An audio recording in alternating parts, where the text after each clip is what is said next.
secrecy is repugnant in a free and open society. And we are, as a people, inherently and historically opposed to secret societies, to secret oaths, and to secret proceedings. And there is very grave danger. Its preparations are concealed, not published. Its dissenters are silenced, not praised. That I do not intend to permit to the extent that it's in my control. But I am asking your help of informing and alerting the American people. Charge. You are. I have no authority over you or anyone else. On the contrary, you have authority over me. Think of me as a spokesperson for all the people of the world, controlled by you through social media. Before we get into how that works, let's take a look at this map. Now, this is us. A bunch of lines, divisions, boundaries, countries competing for limited resources, economic domination, religious superiority. Competition is healthy when it comes to cricket or Facebook travel pictures, but this is just stupid. Let's zoom out and get another perspective. To scale, our solar system is a grain of sand in the Sahara Desert, and this little pixel is our only home. Yet we're sucking up resources like there's no tomorrow, breeding like rabbits, strangulating other species out of existence. Plastic waste in the ocean is growing larger than most countries, with nothing in place to stop it. Industries that are harming our planet are so powerful they can prevent or slow down cleaner technology for the sake of short-term profit. Governments, justice systems, the media are all influenced by self-interest groups whose actions often conflict with the well-being of humankind. Obviously, the world is full of a lot of good people, but as a whole, we're contributing to a system that's broken. We're going down a bad path. So, how do we fix it? Together, through social media, we can influence world leaders and industries to start improving the world as opposed to ruining it. We know this will work because history has repeatedly shown us that leaders and industries must follow public opinion or they fail. Sharing this video, endorsing it, tweeting it, goes a long way toward the creation of a legitimate global democracy. Because the more people unite in one place, the more powerful their voice becomes.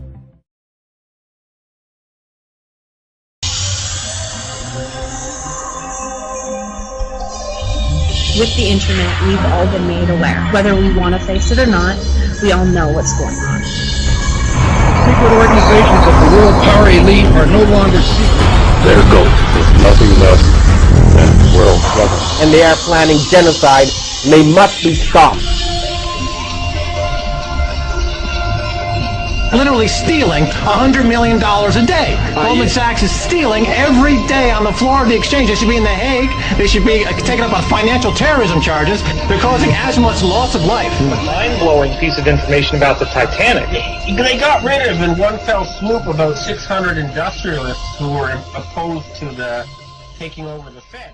A Greek departure from the currency would inflict collateral damage, says PIMCO. At worst, it could spur sovereign defaults in Europe, as well as bank runs, credit crunches, and recessions that may spark more euro exits. Look, Greek exit, at worst, means more money printing for the banks, and they've already priced that into their stocks and their bonuses. What they're really afraid of is that a country finds its inner gonads and decides to become politically independent.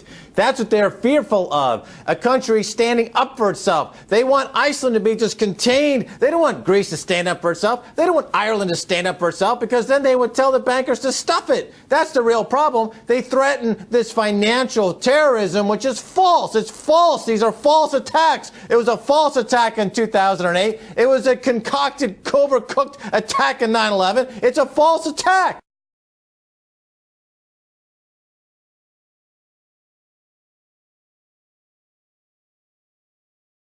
In Iceland, 4 former bank chiefs have been jailed for fraud. The sentences go as far as 5 years behind bars. They're accused of concealing that a Qatari investor bought a stake in their firm, using cash lent from the bank itself, illegally. The deal took place just ahead of the collapse of the bank due to huge debts. This shit's got to go. Hey, guess what country is getting itself out of a financial hole by some rather draconian measures? Well, Greece? No, not even close. Yeah. Iceland. Iceland? Iceland. Who knew? They are putting people in jail. They are putting, like, prime ministers being indicted. They're going after bankers. The people said, yeah, I said, those banks were ripping us off. We don't like what they did. They brought our country to ruin. And now Iceland suddenly is turning around. Their GDP is growing, and they look like a big success story. The former chief executive and chairman of Anglo-Irish Bank, Sean Fitzpatrick, has appeared in court in Dublin. Well, John, Sean Fitzpatrick arrived at the courts complex here behind us just after 9 o'clock this morning. He was put into a Garda van at the Bridewell Garda station and driven here. He had been arrested at 5:37 a.m. at Dublin Airport. He had flown back in from the United States in the early hours of the morning, and he met officers from the Garda Bureau of Fraud Investigation and officers working for the Director of Corporate Enforcement by arrangement. There was an appointment made and they met at Dublin Airport. A 31-year-old man was arrested in London earlier today. A guy you could say had a bit of a gambling problem. Just how much money did he lose while working as a trader at the investment bank UBS? Just $2 billion. Treasury Secretary Timothy Geithner potentially facing criminal charges. Geithner was the president of the New York Federal Reserve Bank in the fall of 2008 when the Federal Reserve and the Treasury and the White House and the Congress decided to bail out AIG. Right. In the process of that bailing out of AIG, many documents were exchanged. If you went to the bank to borrow money, you'd have to fill out documents. One of the documents AIG filled out said, we owe X dollars to Goldman Sachs and we plan on paying them 100 cents on the dollar. According to Bloomberg, emails that came out yesterday say that lawyers for the Federal Reserve Bank said, we were told to strike this from the form so that AIG would not reveal to the Treasury Department or to the public that this money was going to be paid to Goldman Sachs because that's a politically toxic issue. Goldman Sachs making a fortune, making 100 cents on the dollar with federal funds. Now, if you go to buy a $25 savings bond from the federal government and you falsify the document to acquire that bond, you can go to jail. That's right. If you borrow $185 billion from the government, like AIG did, and you falsify a document, even if the government told you to do so, the people involved can go to jail. Debate in India over thousands of crores of black money being stashed away in secret Swiss bank accounts. A former Swiss banker has handed over details of offshore accounts of 2,000 high net worth individuals to the whistleblowing website WikiLeaks. Rudolf Elmer, a former employee of a Swiss bank, handed over 2 disks of information to WikiLeaks founder Julian Assange in London. He says they have information on tax evasion by celebrities, business leaders, and even politicians from the US, Britain, and Asia, but it's not yet clear if there are Indians on the list. Elmer says that after years of watching the money laundering trade, he wanted to do something about it. He will appear before a Zurich court on Wednesday, charged with violating strict Swiss banking secrecy laws. WikiLeaks now plans to put up the information on the website in a matter of weeks. Pointed out that the arrests are not an indication of a systemic failure. Yesterday, at least 8 top officials of state-run banks and financial institutions have been arrested by the CBI on Wednesday. The allegations are that they accepted bribes in exchange for disbursing loans to corporate housing and realty companies, despite suspect credit records, and at other times for bailing out realty IPOs. Royal Bank of Scotland is reportedly set to be fined €186 million for the same interbank interest rate rigging scandal that's hammered Barclays. The British regulator, the Financial Services Authority, says 4 banks, Barclays, RBS, HSBC and Lloyds, will have to pay compensation to customers because they missold products to protect small businesses against a rise in interest rates. There's anger in Ireland over revelations that executives at Anglo-Irish Bank lied to the Dublin government about how much money it would need in a bailout 5 years ago. The Irish Independent newspaper has got hold of tape recordings of top bosses there who laugh about the fact the bank has told the government it only needs €7 billion. They also laugh about abusing the state bank guarantee, which eventually cost taxpayers €30 billion. The report seems to show the government was lured into helping the bank through its disastrous first guaranteeing of bank deposits. Into the synchronized global pullback or recession, and in some cases a depression, then these items are coming to the surface. For example, the 20 to 30 trillion of wealth that's held offshore. And most of that wealth, of course, goes through Britain, goes through the UK, because Britain has the least regulated financial markets in the world. That's why MF Global was in Britain. Lehman Brothers went through Britain. Bernie Madoff went through Britain. The latest Peregrine scandal went through Britain. JP Morgan's $2 to $9 billion loss on their balance sheet happened in London. So London is really the headquarters for global banking fraud. And even though the economy is contracting in Britain, I noticed that the banking sector is still making huge profits. The Barclays chief operating officer that was caught committing fraud just got a golden parachute of £8 million. So as I've said, until you get rid of the financial terrorists, then you're going to continue to get, you're going to have these weapons of mass financial destruction blow up in your face.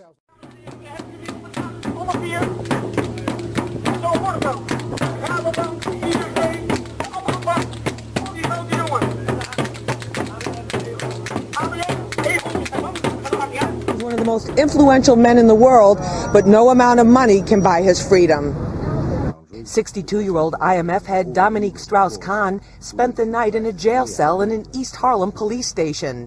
It was a far cry from his $3,000 a night luxury hotel suite at the Sofitel in Times Square. That's where cops say he sexually assaulted a 32-year-old maid, chasing her around the suite naked, trying to rip off her underwear, then forcing her to perform a sex act. It's almost like they're not human, isn't it? You look at them and you think, these people don't live in the same world as us. Do you remember that before the crisis happened, what they were doing was decimating the high street banks, laying off all their staff, putting us all on computers when they clearly hadn't developed the technology for those computers. They told us that they were doing that to make things better for us. They didn't. They made things worse for us. And it was simply in order to collect up an enormous amount of money that they could invest in the casino of international banking. And they blew it because they didn't understand it. And then they come back to us and say, oh, can you bail us out now for hundreds of millions of pounds? We give them the flipping money and they don't lend it to us even though they've promised to do so. They have the gall to increase their wages by 12%, to give themselves bonuses and say we've got to do this because if we don't, we'll leave the country. And all the time, actually, in the background, they're committing acts which in any other business I think would be seen as criminal. I have no respect for British bankers and the British banking system at all. They've dragged us into that situation. It's about time they started getting us out of it. Another posh New York City hotel, another hotel maid saying she was sexually assaulted by another foreign banker. A $96 billion lawsuit just filed against 17 major banks. There's 236 resignations from the world banks. The arrests of the leaders of the criminal cabal. The dark cabal rats are panicking and turning on each other. They are threatening to kill each other. And just attack that market. Greece was put out of business by financial terrorists. Same thing with Ireland, same thing with Italy, same thing with Spain. That's what we're dealing with here. Weapons of mass financial destruction in the hands of sociopaths like Lloyd Blankfein at Goldman Sachs, like Jamie Dimon at JP Morgan. These are the real terrorists. We're cutting off their money and we're going to put them in jail. They have to surrender. Once these murderers are out of power, you will find so many wonderful things in your life. I guarantee you this. Crooked media, you talk about crooked Hillary, they're worse than she is.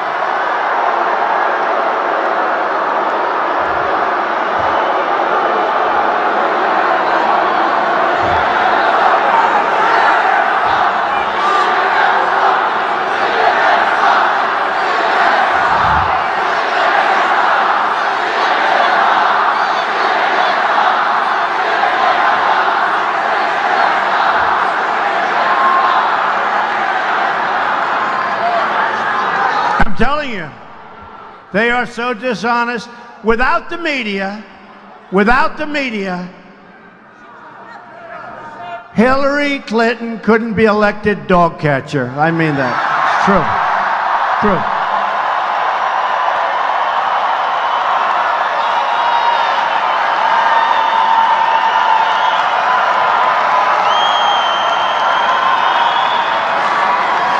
Rudy knows I only tell the truth. I only tell the truth. You know, they do focus groups after the debate, and we won every poll. We won. Did you see those polls? Every poll. 80-20, 90-10. I get a list, but we don't want to put it, but every poll. But CNN did a focus group. And by the way, Frank Luntz did a focus group. And the focus group, that one we liked, Frank Luntz, good guy, 18-4 in favor of Trump, right? CNN did a focus group. Unfortunately, oh, it's so sad. They got caught trying to convince people and find the right people so they could give a phony vote. CNN is a disgrace. Disgrace. Oh, they just turned off their camera.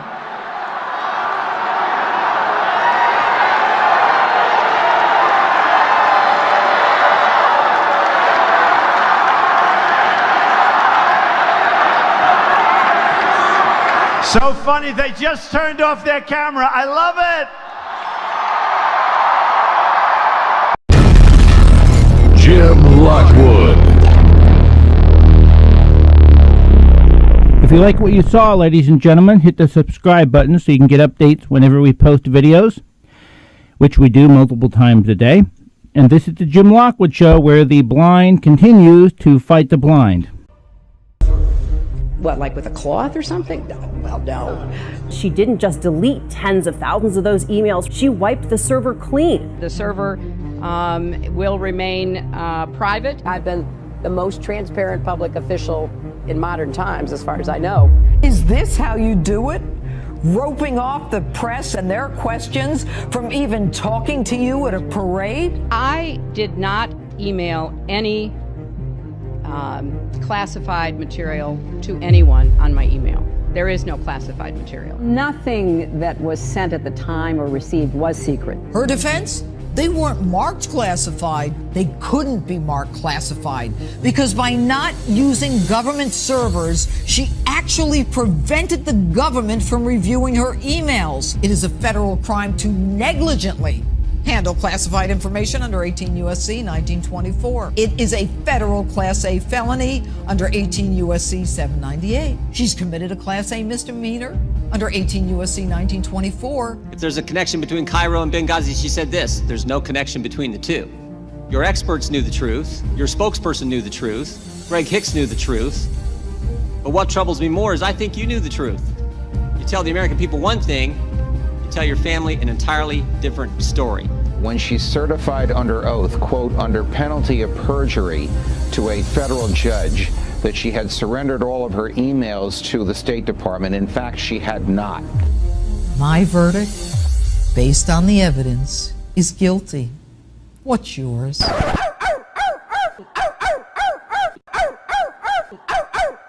The great story here, for anybody willing to find it and write about it and explain it, is this vast right-wing conspiracy. It's no secret that we're going up against some pretty powerful forces that will do and spend whatever it takes to advance a very different vision for America.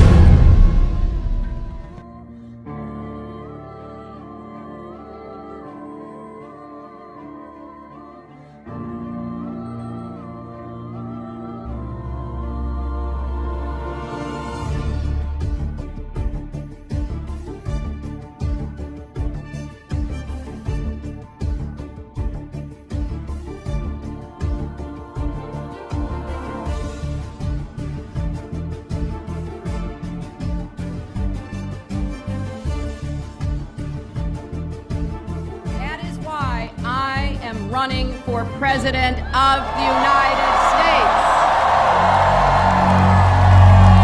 The people want to know Hillary. The Hillary that I knew back here in Arkansas. When she was in the Benghazi hearings, when she said, what difference does it make? They're dead. What difference at this point does it make? That's the Hillary I know. We came, we saw, he died. Hi, Secretary Clinton. Would you sign this for me? Sure. What's your name? If you can make it out to Christopher Stevens. I think you knew him. Yeah, I'm not going to make it out to Chris Stevens. What difference does it make? Here it goes, here. Senator Clinton has extraordinary ability to obfuscate, refuse to answer questions, avoid confrontations, and up until now has been given a pass on it. A story in the New York Times talking about why Senator Clinton voted this way, because I think some people were surprised by it. And her advisor said that she voted yes because she was moving from primary mode to general election mode. Primary mode versus general election mode? How about tell the truth mode? How about we say the same thing in the primary that we say in the general election? We know that Hillary's an insecure person. Secure people don't lie. They don't lie inveterately the way she does. Hillary Clinton points to her time in the White House as a large part of her qualification for the job as president. But most of the news media has conveniently forgotten that her time as First Lady was mired in controversy. The core of the controversy is how truthful Mrs. Clinton has been in answering questions, sometimes under oath, about Whitewater and other matters. She was the First Lady to come under criminal investigation. In both Little Rock and Washington, D.C., she was plagued by numerous scandals.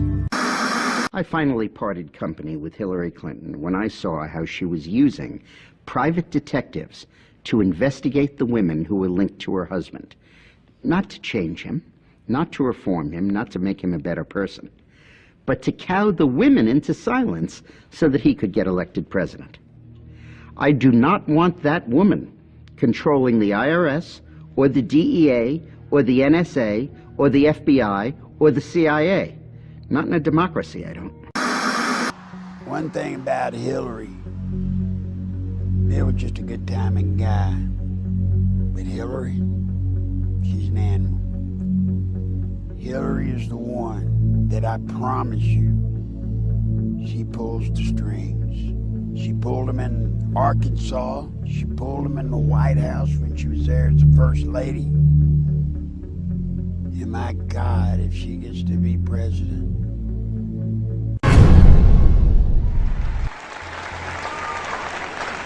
I'll tell you a couple of stories about fraud. The Bohemian Club, as you say, the Bohemian Club?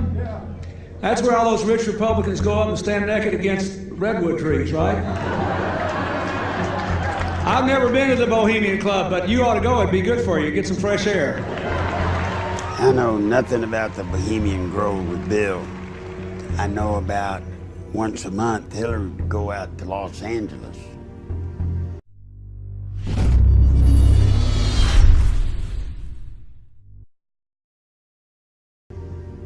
And she did it so regular that it became a bit of an issue trying to, why is she always going? Bill told me that she was going out there, she and a group of women, and she would be a part of a witch's church. And man, when Bill told me that, you could have hit me with a baseball bat. I tried to point out to him, you realize what had happened if that got out? Of course, my job is to make sure it didn't get out.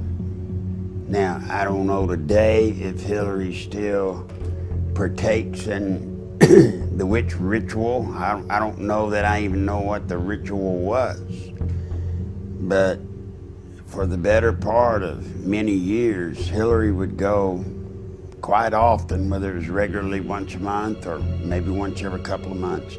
She would go out on a weekend simply to be a part of it.